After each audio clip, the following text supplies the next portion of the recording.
For today's video guys, yun na nga, samahan nyo kami ngayong gabi. Tayo ay gagawa ng ice cream pudding. Ayan, tayo ay maglalakad papuntang supermarket para makabili ng ingredients para sa ating ice cream. Let's go!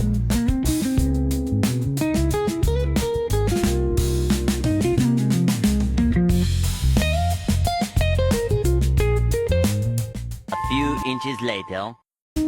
So ayan guys, nandito na nga tayo sa Almani Shopping. Diyan tayo bibili ng ingredients natin para panggawa sa ice cream. So ayan, pasok tayo. Ayan, kumuha kami ng saging. So ayun guys, kukuha na rin tayo ng condensed rainbow. Pero medyo kamahalan, kaya pinalitan po namin. Ayan na lang ang kinuha namin condensed, which is 750 by isa lang. Ayan, bumili na rin kami ng melon. So, ayun guys, nakabili na tayo lahat ng ingredients. Pauwi na ulit. So, ayun guys, yun na nga rin pala yung nabili nating melon galing sa supermarket. Gagawin natin siyang melon juice. Ayan guys, pero hindi siya kasali sa ingredients na gagawin nating ice cream. Ayan, lagyan natin ng evaporated milk. Ayan guys, ang ating first step sa paggawa ng ice cream pudding. Sana all.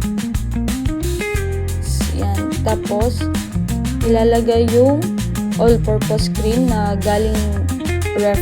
Pinalamig po namin muna siya bago siya i-whisk para maganda siya i-whisk at magdo-double size siya.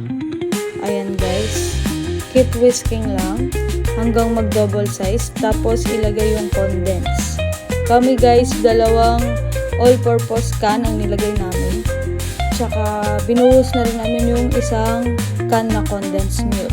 Sakto lang yung tamis niya, hindi siya matabang, hindi din siya sobrang tamis. Ayan guys, maghihiwa din tayo ng saging. Maliliit na size lang or depende sa inyo kung anong gusto nyong size sa paghihiwa ng saging. Ayan guys, first layer, lalagyan natin. Ilagay ang biscuits, mixed biscuits, tapos ilalagay na rin yung saging kasabay ba ng mga biscuits. Para ka lang gumagawa ng graham guys. Ayan. So ayan, sinunod na natin yung saging. Spread lang natin ng maayos para malagyan lahat ng part. So second layer na tayo. Yan guys, ganyan lang siya yung step by step niya. Layer by layer, lalagyan mo lang siya ng toppings na biscuits tsaka yung saging. I-mix mo lang para lang gumagawa ng grahams. Ayan. Hanggang maubos yung all-purpose cream at condensed na winis natin. Ayan guys.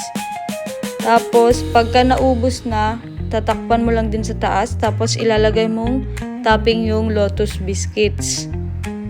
Pagkatapos nyan, ayan, ilalagay natin siya sa ref 2 hanggang 3 oras. 3 horas después.